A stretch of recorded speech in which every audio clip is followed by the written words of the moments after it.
Boa noite. Venho lhes informar uma notícia direta do Japão. O herói de Yokohama, Kasuga Ichiban, acabou de falecer. Numa visita de volta depois do Havaí, ele foi alvejado por 7 tiros pelas costas por um homem de terno e óculos escuros. Ninguém sabe realmente o que aconteceu e quem era, mas encontraram uma nota dizendo: se preparem para mais 5 jogos com Kiryu. Muito mais depois das 7 horas. O Ryago Gotoku Studio, o estúdio que faz os jogos de Yakuza ou Like a Dragon, perderam o produtor dos seus primeiros 6 Yakuzas após o lançamento de Yakuza 7. Algumas pessoas ficaram receosas pela sua saída, pela mudança de gênero da série principal, de protagonista e levemente de vibe. Eu não era um deles, porque eu gosto bastante de Yakuza 7 e o Ichiban é um dos meus personagens favoritos da franquia inteira. Na época, o Infinity Wealth e o Yakuza 8 parecia estar incrível pelos trailers. Os jogos nunca venderam tão bem aqui no ocidente depois dessa era pós-Yakuza 0 e 7.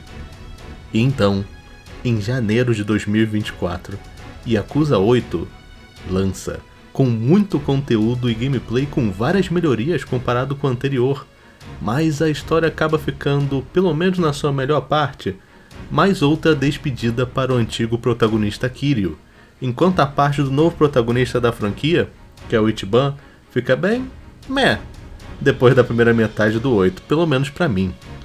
E olha que eu adoro o Kiryu desde a época do PS2, mas eu sinto que ele já deveria ter deixado o chapéu pendurado. E no final de 2024 o estúdio anunciou novos jogos deles, originalmente chamado Project Century, mas que desde junho do ano passado conhecemos como Stranger Than Heaven, o novo jogo, a 9P deles, né? E por que eu tô falando sobre isso? Porque também foi anunciado o novo Virtua Fighter, também pelas mãos da RGG, mexendo com 2 franquias, enquanto estavam preparando para lançar o novo spin-off do Yakuza Pirate on Hawaii, o jogo do Majima. Alguém poderia dizer que, mesmo com uma staff grande de devs, eles estão querendo pegar vários projetos ao mesmo tempo, né? Isso com certeza não poderia dar nenhum problema. Intermissão. Aliás, só pra falar que eu ainda não joguei o Like a Dragon Pirate Yakuza in Hawaii, porque eu estava esperando uma promoção boa pro jogo, mas meus amigos que jogaram gostaram bastante. Como aqueles jogos mais budget que reutilizam o asset, né? Já que eles estão reutilizando o mapa do 8, ele parece legal, por mais que alguns reclamaram que dão uma enrolada na história e que ela podia ser um pouquinho menor. Sacou? E tem um pessoal que não curtiu muito o sistema de barco. Mas, bem, eu não sei dizer o suficiente se é verdade ou não. Se você jogou aí o jogo aí, bota aí nos comentários o que tu acha do jogo. Fim da intermissão. Foi mais ou menos na corrida pro lançamento do último jogo da franquia, Yakuza Kiwami 3, que é o remake do jogo original, o terceiro Yakuza de PlayStation 3, que as coisas começaram a ficar meio estranhas. Eles anunciaram o Director's Cut, o corte de diretor de Yakuza 0, adicionando uns 20 minutinhos de cenas novas, umas pequenas qualidades de vida e mudaram a música da intro. O que poderia ser um sucesso, né? Não foi tão um sucesso assim, pelo menos com a fanbase, porque várias pessoas reclamaram do conteúdo novo que, por explicar demais as implicações de motivações de personagem e literalmente tirar um personagem morto da cova por nenhuma razão. Eu não vou falar quem para não spoiler. E por último e mais importante, o preço dessa versão saiu $50, o que virou R$200, sendo que era $20 e sempre tinha várias promoções. Eu comprei o meu Yakuza 0 na Steam por R$20 na promoção. Mas que no final das contas eu acho que acabou apaziguando, porque Yakuza 0 Director's Cut ainda é baseado em um bom jogo. Mas o papo mudou quando, anunciaram o remake do Yakuza 3, um jogo que vamos dizer que é no mínimo divisivo entre os fãs pelo combate e alguns outros probleminhas. O remake de um jogo não tão bom parecia também uma jogada de mestre, que ainda viria com uma campanha extra do Mini, o vilão, bem escrito, com uma isca pra quem já jogou o jogo antes, sacou? Tem uma coisa nova. E aí que tudo começou a desandar. Pra muita gente, principalmente quando foi anunciado o ator Teruyuki Kagawa, que foi escalado para um dos vilões desse remake. No caso, Kagawa é um homem que já foi acusado de abuso sexual, que ele até pediu desculpas publicamente sobre, mas ainda assim não deixa de ser um cara bem nojento, né?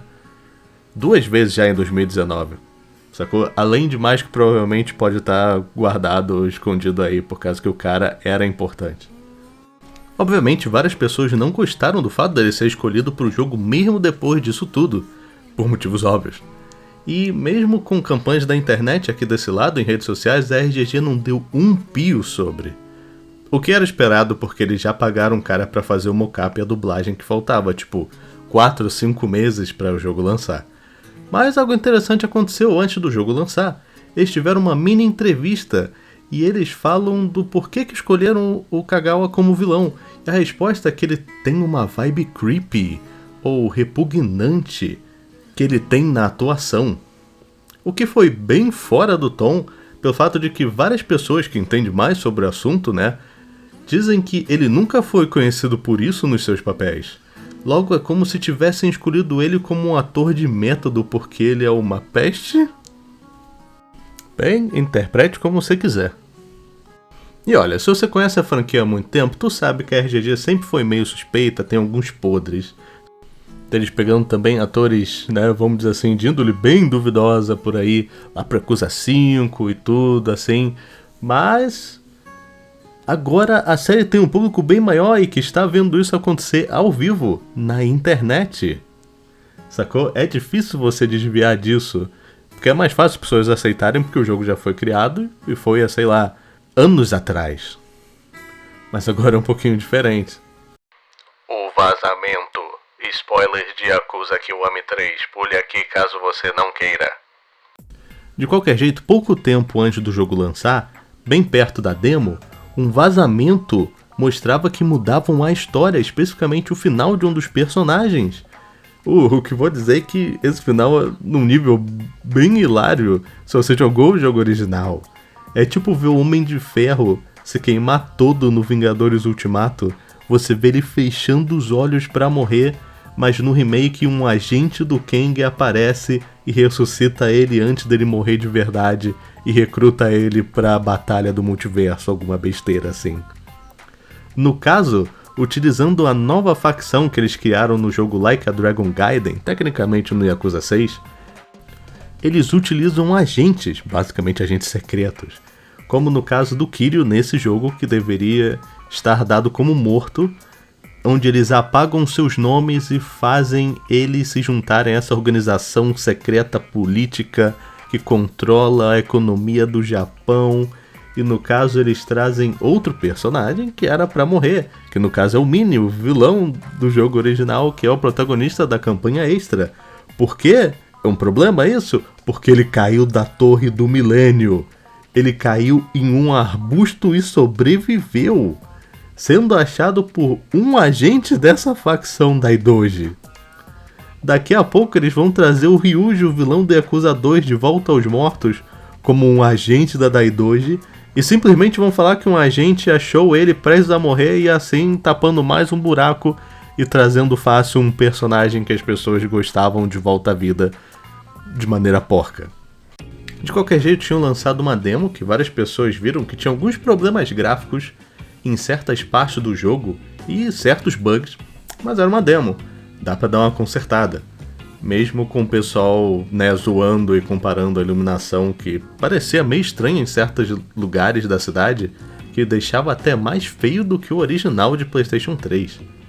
Mas finalmente o jogo lançou, com reviews medianas da crítica especializada, mas com vários fãs não muito satisfeitos, porque o jogo ainda tem problemas gráficos, bugs, várias sidequests e conteúdos são cortados do jogo original, você não dá mais pra jogar golfe, além do jogo fazer escolhas narrativas bem interessantes, querendo ser legal aqui com os roteiristas, mas que na minha opinião acho que são escolhas bem ridículas.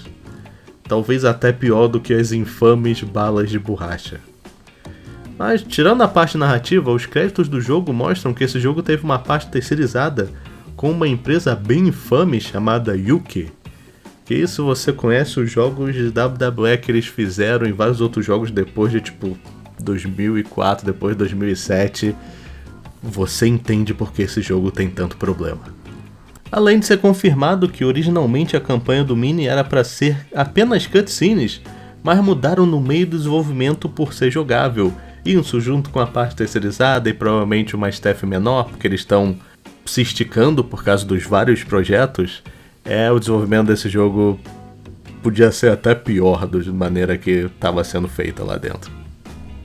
E essas mudanças narrativas foram feitas não só pensando no fim dos jogos do título Kiwami, né, mas pensando no começo de uma nova linha do tempo, diferente do original, com foco na organização da Idoji, que não exatamente me hypa, sendo sincero, mas deve ter alguém feliz com isso, eu imagino. Pelo menos quem não tem interesse nisso, né, pode pegar a versão remasterizada no jogo original do 3, né? Espero que você esteja jogando no PC e queira fazer uma conta no GOG, porque eles também retiraram de todas as lojas digitais quando o Kiwami 3, o remake novo, lançou. Você não pode mais comprar apenas o Yakuza 3 Remastered. Perdeu sua chance. Porque se você quiser pegar na Steam, apenas comprando o pacote com todos os Yakuzas, que custa a bagatela de R$665.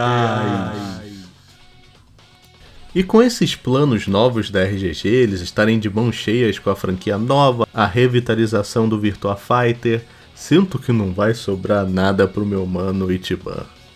O que me deixa bem triste, sendo sincero. Uma franquia que eu curtia muito tá se tornando algo que eu realmente não me sinto interessado. E um pouquinho mais do mal do que ela já era. O que é pior, né? Por motivos externos e internos. Mas e você aí nos comentários? Se você estiver vendo esse vídeo até aqui, como você sente sobre esse novo status quo? Acha que isso tudo vai passar e foi apenas um tropeço? Ou o fato de que a RGG quer que a franquia lance jogos anualmente vai mandar o Yakuza de Vasco? Por favor, bota aí nos comentários, de maneira educada se puder, né? Mas gente, é isso que eu tenho a falar aqui desse vídeo. Eu espero que vocês tenham aprendido alguma coisa, ou tenha sido pelo menos algo interessante. Se por acaso tiver algum fato aqui que eu errei, por favor, bota nos comentários também de maneira, por favor, educada, né? Porque eu sei como é que certas pessoas são, às vezes, nos comentários, né? E é isso aí, gente. Muito obrigado. É isso aí. Vou ter que arranjar outra franquia pra gostar, aparentemente. Espero que não. Espero que eles consigam se ajeitar aí depois disso tudo. Um abraço, gente. Valeu!